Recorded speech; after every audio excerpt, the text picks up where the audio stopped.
ময়দান জীবনে রাজনীতি মুক্ত হবে না, যে অঙ্গীকারী হোক।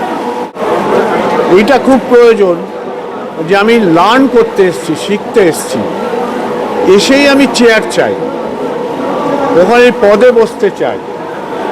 এইটা মনে হয় ক্ষতি করছে। বর্ষা ছিল, একটা মধুর সম্পর্ক ছিল, সম্পর্ক সবসময় থাকা উচিত। এখানে যারা আছে তারা জানে না, ডক্টর নিপেন দাস আর ধীরেন্দ্রের বুজুম ফ্রেন্ড ছিল, কটা লোক জানে। যেদিনকে মোহনবাগানের 5 গোল মোহনবাগান মাঠে দেওয়া হচ্ছে, সেদিনকে ডাক্তার নিপেন দাস গ্যালারির থেকে চিৎকার করে বলছে, ও জীবন বন্ধ করো, ধীরেনের ক্লাব উঠে যাইব। আবার ওই লোকটাই পরের দিন গভর্নিং বডির মিটিং ছিল আইএফএ, ধীরেনদাকে তুলতে মোহনবাগান ক্লাবে এসে তুলে নিয়ে গেছে। এই রিলেশনশিপটা সবসময় সবার আগে প্রয়োজন। রিলেশনটা খারাপ করে কিছু সাংবাদিক, রিলেশনটা খারাপ করে কিছু ব্যক্তি।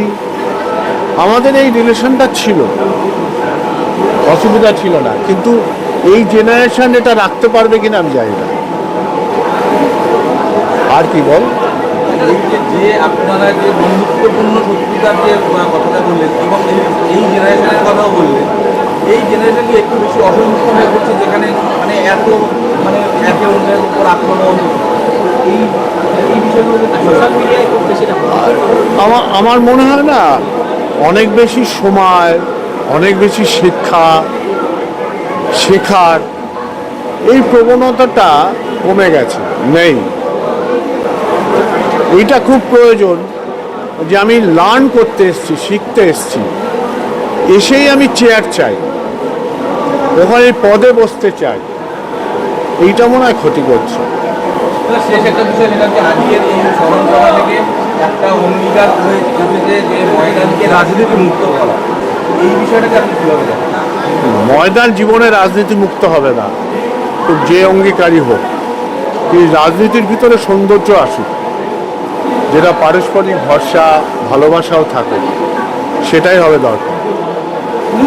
Extra time.